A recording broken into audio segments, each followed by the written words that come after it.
Operation सिंदूर remains ongoing. 8 camps अभी भी हमारे ऐसे नॉलेज में हैं जो कि एक्टिव हैं।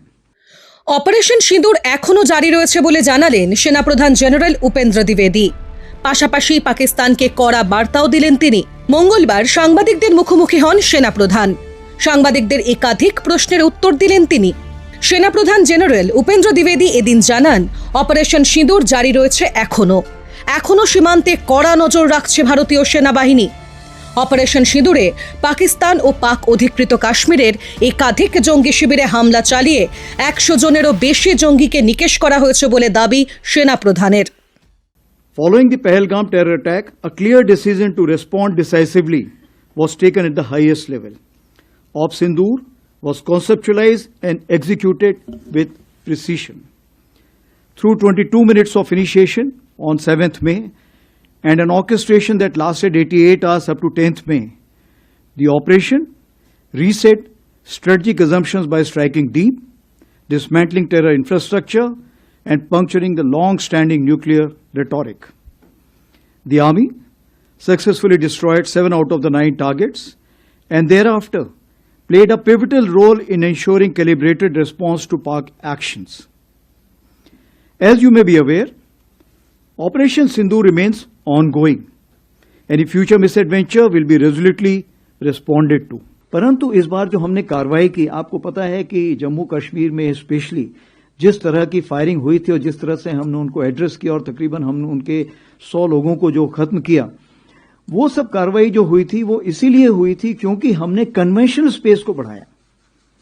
और उस 88 आवर्स में आपने देखा कि कन्वेंशनल स्पेस को बढ़ाने के लिए आर्मी का जो मोबिलाइजेशन था वो इस प्रकार से था कि कोई भी ऐसी गलती अगर पाकिस्तान ने की जिसमें कि हमें मजबूर होना पड़ा, ग्राउंड ऑपरेशन शुरू होने के लिए हमने पूरी तैयारी कर रखी थी। এদিন সাংবাদিক বৈঠক থেকে পাকিস্তানকে ফের একবার কড়া বার্তা দিলেন সেনাপ্রধান। তিনি আরো জানান, এখনো সীমান্তে 8টি অ্যাক্টিভ জঙ্গি শিবির রয়েছে, সেদিকে কড়া নজর রাখা হচ্ছে। तो टेररिस्ट कैंप के हालात का मैं ये बताना चाहूंगा कि जितनी खबर हमारे पास है, तकरीबन 8 कैंप्स अभी भी हमारे ऐसे नॉलेज में हैं जो कि एक्टिव हैं, जिसमें से 2 तकरीबन आईबी के अपोजिट हैं और 6 एलसी के अपोजिट हैं। और इन कैंप्स में तकरीबन अभी भी हम समझते हैं कि किसी प्रकार की प्रेजेंस या ट्रेनिंग है, तो इसलिए हम उसके नजर रखे हुए हैं, उसकी खबर कोशिश करते हैं हासिल करने की, और अगर कोई ऐसे दोबारा हरकत हुई तो हम जरूर उसको, जो हमारा इरादा है, हम उसको जरूर अंजाम देंगे। রবিবারের সন্ধ্যায় ফের ড্রোন আতঙ্ক ছড়িয়ে পড়ে জম্মু কাশ্মীরের পাক সীমান্তবর্তী এলাকায়।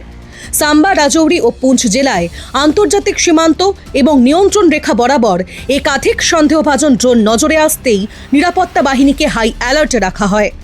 প্রতিরক্ষা মন্ত্রক সূত্রে খবর মেলে, রবিবার সূর্যাস্তের পরেই ভারতের আকাশসীমায় অন্তত 5টি ড্রোন বা উড়ন্ত বস্তু নজরে আসে। ড্রোনগুলি সীমান্তের ওপার থেকে ভারতে ঢোকে, কিছু স্পর্শকাতর এলাকার উপর দিয়ে চক্কর কাটে এবং ফের পাকিস্তানের দিকে ফিরে যায়। এই প্রসঙ্গে সেনাপ্রধান জানান, এগুলি ডিফেন্সিভ ড্রোন, তবুও গোটা বিষয়টি নিয়ে সতর্ক রয়েছে ভারতীয় সেনা। जहां तक ड्रोन का सवाल है, ड्रोन ये आपको देखना ये कौन सा वक्त है। ये वक्त जो है हमारा 15 जनवरी और 26 जनवरी के काफी पास का वक्त है। इस वक्त जो होता है, आप देखेंगे कि पाकिस्तान थोड़ा सा एक खौफ में रहता है कि कोई ऐसी कार्रवाई ना हो। तो ये जो ड्रोन्स अभी हमने देखे हैं, ये बहुत छोटे ड्रोन्स हैं, ये लाइट ऑन करके आते हैं, ये बहुत हाइट पे नहीं जाते हैं और ये बहुत ही कम देखे गए हैं। जैसे 10 के आसपास तकरीबन 6 से 7 देखे गए थे, 11 और 12 तारीख को 2 से 3 देखे गए हैं। तो ये जो ड्रोन थे, ये मैं समझता हूं कि डिफेंसिव ड्रोन थे, जो कि ये ऊपर आके देखना चाहते हैं कि हमारे अगेंस्ट कोई कार्रवाई तो नहीं हो रही है। मैं ये मना नहीं कर रहा हूं, हो सकता है कि वो ये भी देखना चाहें कि कोई कहीं गैप तो नहीं है, इंडियन आर्मी में कोई ढिलाई तो नहीं है, कोई गैप हो जहां से वो टेररिस्ट वहां से भेज सके। तो मेरे ख्याल से उनको उसका नेगेटिव जवाब ही मिला होगा, उन्होंने देखा होगा कि आज की तारीख पे कोई ऐसी जगह नहीं है, कोई ऐसे गैप्स नहीं जहां से वो भेज सकें। लेकिन ये जरूर है, आज जो हमारी डीजीएमओ स्टॉक हुई है, उस स्टॉक में इसके बारे में जिक्र किया गया है और उनको बताया गया है कि ये हमें मंजूर नहीं है और कृपया करके इस पे लगाम लगाइए, ये उनको ये बता दिया गया है। বাংলাদেশে বর্তমান পরিস্থিতির উপর নজর রাখলে বিশেষজ্ঞ মহলের অনেকেরই মত, বাংলাদেশ পাকিস্তানের যে বর্তমান সমীকরণ তা হয়তো ভারতের জন্য বিপদ আনতে পারে, তা জঙ্গি প্রসঙ্গ হোক বা সীমান্তের নিরাপত্তাজনিত হোক। সেই ক্ষেত্রে ভারতীয় সেনাবাহিনী কতটা প্রস্তুত? কতটা সতর্ক থাকতে হবে ভারতীয় সেনাকে? সীমান্তে এখন পরিস্থিতি কি? तो जो आपने पूछा था, सबसे पहले हमें ये जानना जरूरी है कि ये कौन सी सरकार है जो वहां पर है।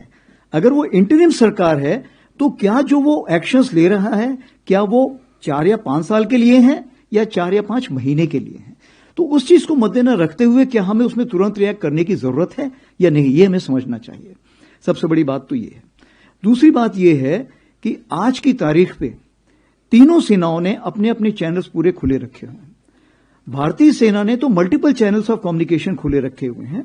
जो उनके वहां पे चीफ हैं, उनके से मेरी रेगुलर बात होती रहती है। उसी प्रकार से हमारे बाकी चैनल से भी हमें एक दूसरे से बातचीत होती रहती है। आपको ये भी याद होगा कि हमने एक डेलीगेशन भी वहां भेजा था जिसने वहां पे सबसे जाके मुलाकात की थी। उसी प्रकार से चीफ ऑफ नेवल स्टाफ ने बात की है, उसी प्रकार से चीफ ऑफ एयर स्टाफ ने बात की है। इरादा यह है कि किसी प्रकार का कोई मिसकम्युनिकेशन या मिसअंडरस्टैंडिंग ना हो। तो मैं आपको यही भरोसा दिलाना चाहता हूं कि आज की तारीख पे जो भी वो कार्रवाई कर रहे हैं, तीनों सेनाओं जो कार्रवाई कर रही हैं, वो किसी भारत के किसी प्रकार के खिलाफ की कार्रवाई नहीं है। जहां तक कैपेबिलिटी डेवलपमेंट की या बात करें तो कैपेबिलिटी डेवलपमेंट एक चीज है जो चलती रहती है पूरे वक्त। भारत भी कर रहा है, बाकी देश भी कर रहे हैं, तो वो सबको ऊपर लागू है, वो अपनी कैपेबिलिटी डेवलपमेंट कर सकते हैं।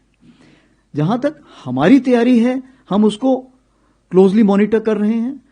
हमारा जो कोर ग्रुप होता है इसके बारे में बातचीत करता रहता है और ये देखता रहता है कि कोई ऐसा कोई मिसकम्युनिकेशन ना हो जिससे कि बात आगे बढ़ जाए। और जहां हमें एश्योरेंस चाहिए हम उनसे लगातार बात करते रहते हैं। हमारी आपस में ट्रेनिंग के भी एक्सचेंज हो रहे हैं, हमारे भी ऑफिसर्स वहां एनडीसी के लिए जा रहे हैं, उनके भी ऑफिसर्स यहां पे आ रहे हैं। तो उस मिलिट्री रिलेशनशिप में किसी भी प्रकार की कमी पेशी नहीं आई है। आपने अगला सवाल पूछा था आर्मी एयर डिफेंस के ऊपर। तो आर्मी एयर डिफेंस के ऊपर हमने सबसे बड़ी चीज ये देखी कि आर्मी एयर डिफेंस जो है हर लेवल पर है। यानी कि स्पेस से शुरू होता है, वो नीचे हमारा कहना चाहिए 30 से 150 मीटर तक जाता है, क्योंकि आपने देखा जो उनके एफपीवी ड्रोन्स आते हैं जो आते हैं वो आपके इसी रेंज पे आएंगे, हाइट पे आएंगे। तो इसका मतलब ये है कि जो कुछ लेयर शुरू में हमने छोड़ दी थी, जैसे कि पहले हम Zu-23, L-70 इन सबको हम समझते थे ऑब्सोलीट इक्विपमेंट हो गए हैं।